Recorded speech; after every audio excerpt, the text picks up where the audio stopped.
Assalomu alaykum hurmatli ko'ruvchilar. Sharq Turkiston ovozining kundalik xabarlarini ko'rishinglarni qarshi olamiz. Men Muhammad Izzat. Tövəndə diqqətlə xəbərlərimizin təfsili məzmunları bolsun.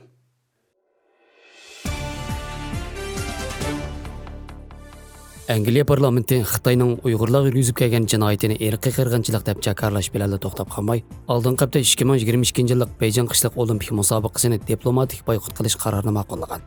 Angliya parlamentining Uyg'urlar masalasiga tutgan pozitsiyasi va olgan qarorlarida muhim rol o'ynab kelayotgan Yahudiy jamoati bu qatim Uyg'urlarning irqiy qirg'inchilik qarshi turish harakatiga amaliy yordam qilgan. Angliyadagi Yahudi jamoatining qo'llashiga erishgan Priz fondi Uyg'ur irqiy qirg'inchiligini to'xtatish harakatiga 90 ming fond sterling e'lon qilgan.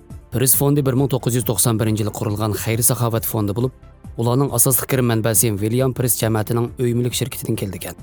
Bu xayr-saxovat fondi Yahudilarning diniy va dunyoviy huquqini qo'g'dashga munosabatlik tadqiqot o'rinlariga yordam qilib kelayotgan bo'lib, Uyg'ur irqiy qirg'inchiligini to'xtatish gruppasiga 90 ming fond sterling yordam qilgan.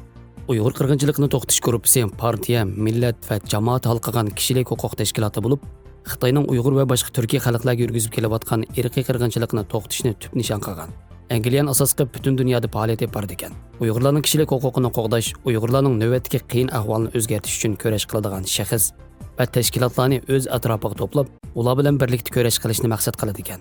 Bu tashkilotning maslahatchilar guruhi Uyg'ur irqiy qirg'inchiligini to'xtatish uchun yillardan beri xizmat qilib kelayotgan chet ellik faoliyatchilar va tashkilot rahbarlaridan tarkib topgan bo'lib, Angliyada emas, balki xalqaroda ta'sir ko'rsatish roliga ega ekan. Ma'lum bo'lishicha, Angliya Tashqi ishlar komiteti Angliya hukumatini parlamentning Uyg'urlarning irqiy qirg'inchilik va insoniyatga qarshi jinoyatlarga duchor bo'layotganligi to'g'risidagi qarorni qabul qilishga va uni oxirlashtirish uchun harakat qo'llanishga, Birlashgan Davlatlar Tashkiloti umumiy kengashi ham kishilik huquq kengashida alohida yig'in o'rlashtirib, kishilik huquq oliy komissaridan mustaqil tekshirish olib berishni talab qilishga chaqirgan. Sydney Sahar Munbir nomli gazetaning xabar qilishicha, Angliya Avom palata a'zolari 15-iyul kuni 2022-yillik Beijing qishliq olimpik harakat musobaqasini boykot qilish ustida bilat tashlagan. Qaror mutlaq ovoz bilan ma'qullikdan o'tgan.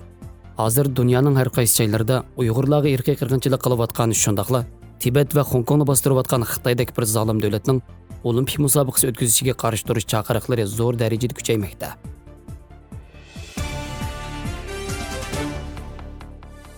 Amerika Cumhuriyetçiler Partisi 2 avgust e'lon qilgan bir dokladida Xitoy virusining Wuhan tajribaxonasidan tarqalganligini bildirgan.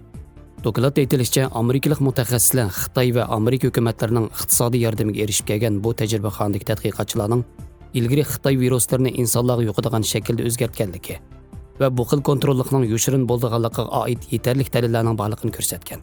Mazkur doklad 2 avgust kuni Amerika Avom palatasining Cumhuriyetçi a'zosi, Avom palata Tashqi ishlar komitetining bosh a'zosi Mike McCall tarafidan e'lon qilingan. Reuters agentligining xabar qilishicha, Mike McCall dunyodagi 4,400,000 odamning o'lishini keltirib chiqargan bu Xitoy virusining manbasini mustaqil tekshirishni talab qilgan.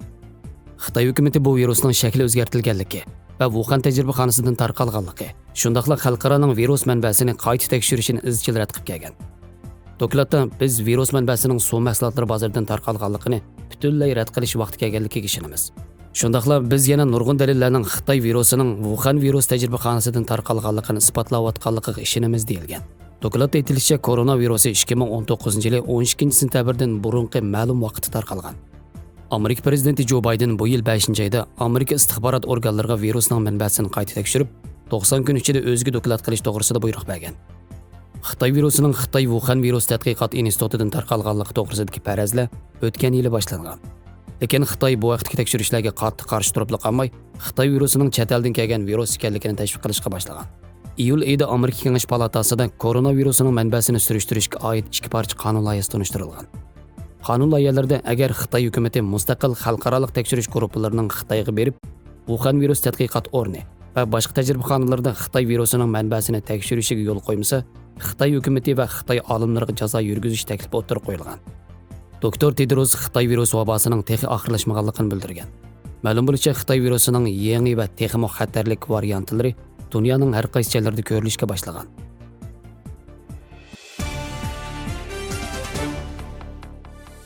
Kubada keng ko'lamli hukumatga qarshi namoyish portlagandan keyin ba'zi taratqular Xitoy Kompartiyasi qurolli saqchi qismlarining Kuba askarlarini muqimlikni saqlash uchun tarbiyalashga yordam qilayotganligini bayqagan. 29-iyul kuni Kuba mustaqil taratqullari Adnin Kuba tarqatgan suratda Qora barat deb atalgan Kuba milliy alohida qism askarlarining Xitoy Kompartiyasining qurolli saqchilari bilan mashq qilayotganligi ko'rsatilgan.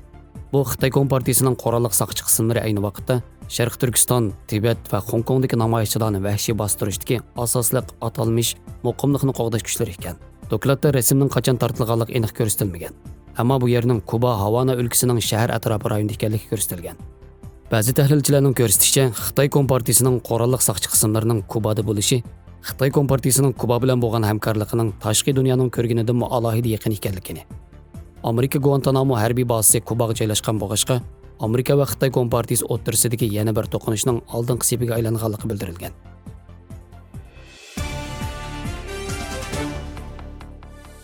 O'ttiz o'g'il mashrabining tashkiliy qurilmasi asosan mashrab begi, yigit beshi, darigay begi, ko'l begi, pashshab qatorliq amallardan tarkib topgan bo'lib, ularning har birining o'z oldiga vazifalari bo'ladi. Mashrab begi 30 o'g'il mashrabidagi eng yuqori mansab nomi bo'lib, u asosan mashrabning butun jarayonlariga nazorat qiluvchi. Mashrabdagi da'vo dastur ishlarini bartaraf qiluvchi. Pashshab mashrabning intizomini boshqaruvchi bo'lib, odatda soqchi vazifasini o'taydi. Mashrabning qoida tuzumlariga xilof ishlar ko'rilsa, mashrab qatnashchilari shu so'rinning o'zida pashshabning boshqarishiga shartsiz bo'ysunadi. Pashshabning qo'lida odatda gul tayoq deb ataladigan darra bo'ladi. Gul tayoq yumshoq talchiviqlari yoki tivilg'idan yasalgan bo'lib, elastikiligi nihoyat yuqori. Jazo ijro qilishga to'g'ri kelsa, pashshab jazolanuvchilarni ana shu gul tayoq bilan yengil darralaydi.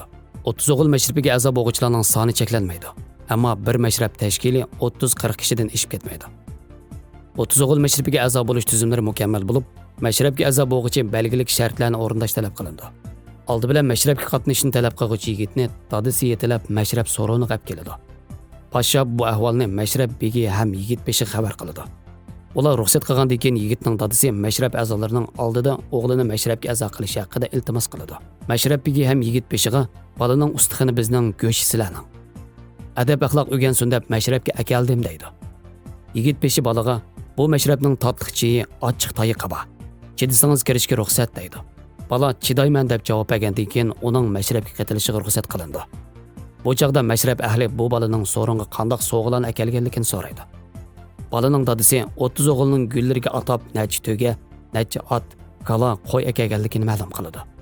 Amaliyotda bu yerda deyilgan hayvon nomlari mashrabda umumlashgan simvollik nomlar bo'lib, to'gi degani qo'g'in tovuzni, ot degani tuxumni, kala yoki qo'y degani olmani ko'rsatadi. Bu sovg'alarni pashshab jamoati ko'rsatgandan keyin ko'lbiga topshirib berdi. Uningdan keyin mashrabga qabul qilinmoqchi bo'lgan bu yigit o'zining ma'lum ortiqchiligini 30 o'g'ilning oldida ko'rsatib berish shart. Agar hech qanday aloyidaligi bo'lmasa, ma'lum bir hayvon yoki biror qushning sayrishini do'rab pasim bo'ladi. Shuning bilan bolaning dadisi o'g'lining mashrabga qatilganlik sharafiga 30 o'g'ilni uyiga mashrabga taklif qiladi.